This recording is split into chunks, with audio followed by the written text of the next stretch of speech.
How strong could the Namekians be if they trained efficiently? Have you guys noticed how Piccolo seems to be just built different now? And how Namekians overall were actually more of a quote-unquote warrior race than Saiyans? Look, let me explain. The Namekians are a very weird race, like super weird, even for alien standards in Dragon Ball. And that's because of multiple reasons. Firstly, they don't have genders. They can reach a point of divinity, not super divine like a Supreme Kai or so, but they can reach a status which is called Guardian of said planet. They can create clothes and basically can create matter from nothing, just like angels. Oh, and they can create a literal dragon god thingy that can grant you wishes. Like what? Have we ever just stopped and thought, what is up with these guys? But anyways, that's a topic for another video. Let's start talking about the warrior class, and let me explain what I mean by Namekians being an overall better warrior race than Saiyans. It's very easy to explain. What were the power levels of an average Saiyan warrior? We know that Vegeta and Nappa were Saiyan warriors at the peak of power. Vegeta had a power level of 18,000, King Vegeta had a power level of 10,000, and Saiyans get to only be king if they are the strongest, so the strongest Saiyan before Vegeta was King Vegeta. Now Nappa being an elite class, which is higher than a high class Saiyan warrior, he had a power level of 4 to 5,000. And Goku being a low class warrior had a power level of around 400. Now Raditz being a mid-class warrior had a power level of 1500, but I find it likely that he is much stronger than the average Saiyan given his genetics and combat experience with Vegeta and Nappa. And we know that Goku kept getting called low class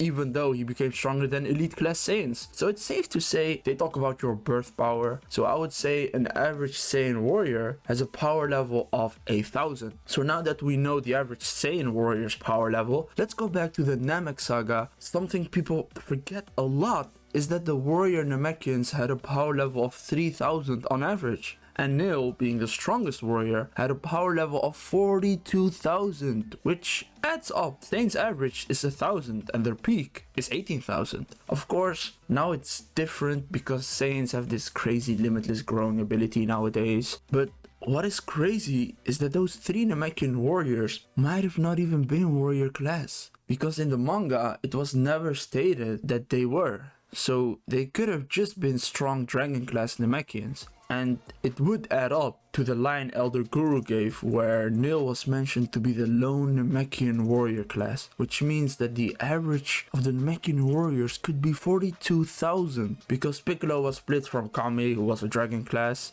So Piccolo can't be seen as an average Namekian warrior class, but in the anime they were stated as warrior class Namekians, so let's just go with it. Now let's go to Piccolo.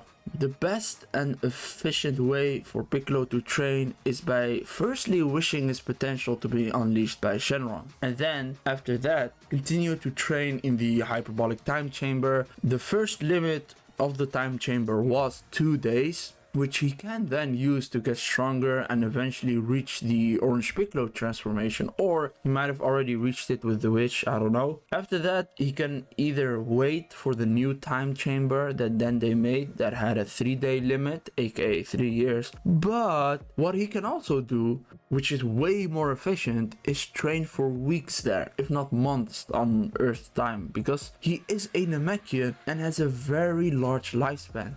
They can live for around 500 years, so he can really spend like 100 days in there, which cuts 100 years of his life. But you might think, how can he do that if the limit is 3 years or 5 in total if you include the old time chamber? Well, by then he has already far surpassed Boo and Gotenks, who already had the power to escape the time chamber with sheer brute force and power. He can easily do the same, or if he wants to be more of a badass, he can just blow the time chamber up after the 100 Earth days of using it, just like how Vegeta did when using the time chamber. So there you have it. How strong could he be? I think easily stronger than any Z fighter has ever been, and he might have probably surpassed Black Frieza at that point. But that is for one individual Namekian, but that's not the peak a Namekian can reach. Before we continue, subscribe to my channel. I'm trying to hit 1,000 subscribers before September. We are at 670 now.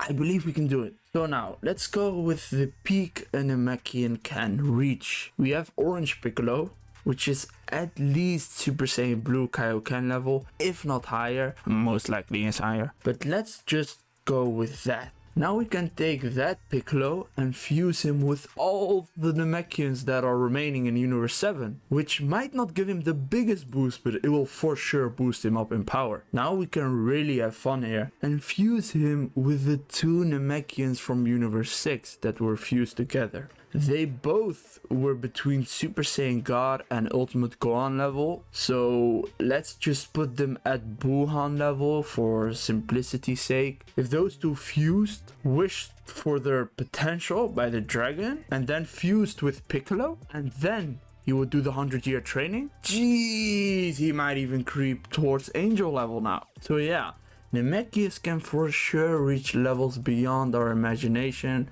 but only if they really want to, and if everyone complies. I hope you enjoyed this video. If you did, subscribe to my channel and like the video, and as always, keep existing.